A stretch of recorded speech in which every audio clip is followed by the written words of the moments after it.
1971 সালে যখন আমরা স্বাধীনতা যুদ্ধ করি, সেই যুদ্ধের সময় কিন্তু আমাদের কোনো পার্থক্য ছিল না। আমরা হিন্দু, মুসলমান, বৌদ্ধ, খ্রিস্টান সবাই একসাথে আমাদের এই দেশের স্বাধীন করার জন্য লড়াই করেছিলাম।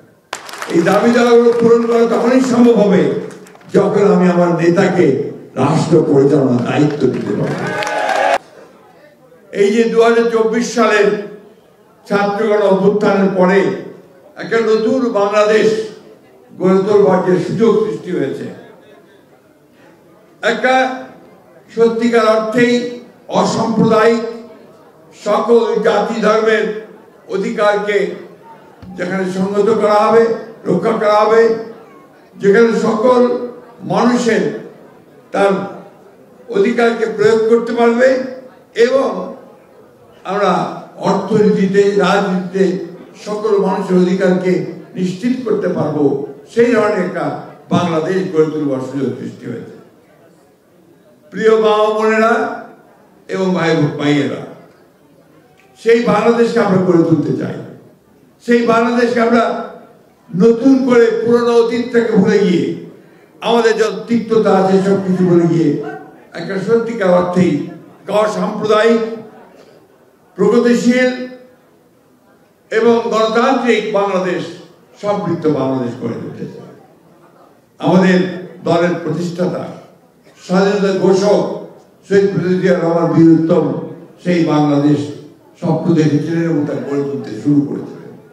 আজকে এখানে আমাদের রানী মাতা তিনি তার বক্তব্যে বলেছেন যে 92 সালে তারা, সম্ভবত 92 সালে তারা আমাদের গণতন্ত্র মাতা দেশনেত্রী বেগম খালেদা জিয়ার সঙ্গে তারা বসেছিলেন, কথা বলেছিলেন এবং পরবর্তীকালে আমাদের এখনকার যিনি তরুণ নেতা, যার উপরে গোটা দেশ তাকিয়ে আছে গণতন্ত্রকে প্রতিষ্ঠা করবার একটা স্বপ্ন নিয়ে, সেই তারেক রহমানের সঙ্গেও তারা বসেছিলেন, কথা বলেছিলেন।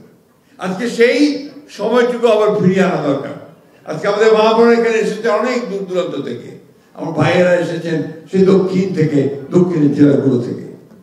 একটা আশা তাদের সামনে আছে। সেই আশাটা হচ্ছে কি, যে আমরা বাংলাদেশে সত্যিকার অর্থে একটা নাগরিকের মর্যাদা নিয়ে বাঁচতে চাই। ঠিক কিনা? ঠিক কিনা বলেন? সেটাই নিশ্চয়তা আজকে আমাদের তারেক রহমান সাহেব দেবেন। আমরা বাংলাদেশকে সেইভাবেই একটা গড়ে তুলতে চাই যেখানে সকল ধর্মের, সকল গোত্রের মানুষের সমান মর্যাদা থাকে। আমাদের ভিশন 2030 কথা বলেছেন দেশের বেগম খালেদা জিয়া। আমাদের 31 দফা নতুন রাষ্ট্র মেরামতের যে কর্মসূচি কথা বলেছেন জনাব তারেক রহমান সাহেব, সেই কথাগুলো আলোচনা হয়েছে। আমি শুধু একটি কথা বলতে চাই, এ দেশটা আপনার, এই মাটি আপনার। 1971 সালে যখন আমরা স্বাধীনতা যুদ্ধ করি, সেই যুদ্ধের সময় কিন্তু আমাদের কোনো পার্থক্য ছিল না। আমরা হিন্দু, মুসলমান, বৌদ্ধ, খ্রিস্টান সবাই একসাথে আমাদের এই দেশের স্বাধীন করার জন্য লড়াই করেছিলাম। আজকে আবার সেই মন্ত্রে উদ্দীপ্ত হয়ে আসুন আমরা সবাই বাংলাদেশকে সত্যিকার অর্থেই আমাদের এই মানুষগুলো যারা ভূখণ্ডে বাস করি তাদের বাস করার উপযোগী একটা দেশে রূপান্তরিত করতে চাই। আপনাদের সঙ্গে আলাপ আলোচনা করে আমি, মাফ করবেন আমার কাগজটা ওই ওখানে, আপনাদের সঙ্গে আলোচনা করে, আমাদের হিন্দু সম্প্রদায় ভাইদের সঙ্গে আলোচনা করে বেশ কতগুলো সমস্যা এবং দাবি দেওয়ার কথা আপনারা আমাকে বলেছেন। আমি তা আমাদের নেতার কাছে জানাতে চাই। অর্পিত সম্পত্তি প্রত্যার্পণ আইন বাস্তবায়ন চেয়েছেন আপনারা সংখ্যালঘু সুরক্ষা আইন চেয়েছেন, জাতীয় সংখ্যালঘু কমিশন চেয়েছেন, সংখ্যালঘু মন্ত্রণালয় চেয়েছেন, দেবত্ব সম্পত্তি সংরক্ষণ আইন চেয়েছেন, ট্রাস্টের পরিবর্তে হিন্দু ফাউন্ডেশন চেয়েছেন, মনোনয়ন জাতীয় সংসদ সহ জাতীয় জীবনের সর্বস্তরে সংখ্যালঘুদের যথাযথ প্রতিনিধিত্ব নিশ্চিত করার কথা বলেছেন। আরেকটি বিষয় যেটা হয়েছে যে কিছু মামলা বিভিন্নভাবে আপনাদের উপর চাপানো হয়েছে, সেই মামলাগুলো যে প্রত্যাহার করা হয় সে ব্যাপারে আপনারা বলেছেন। আমি আমার নেতাকে আজকে যিনি বাংলাদেশে নেতৃত্ব করবেন তার কাছে আপনাদের এই দাবি দাওয়াগুলো তুলে ধরলাম।